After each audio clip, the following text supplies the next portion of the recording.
Tanrım kötü kullarını, sen affetsen ben affetmem. Bütün zalim olanları sen affetsen ben affetmem. Bütün zalim olanları sen affetsen ben affetmem. Sen Tanrısın, affedersin, bağışlarsın kulum dersin.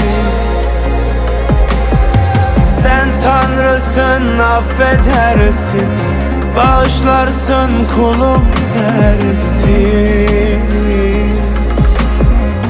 Neler çektim sen bilirsin, sen affetsen ben affetmem.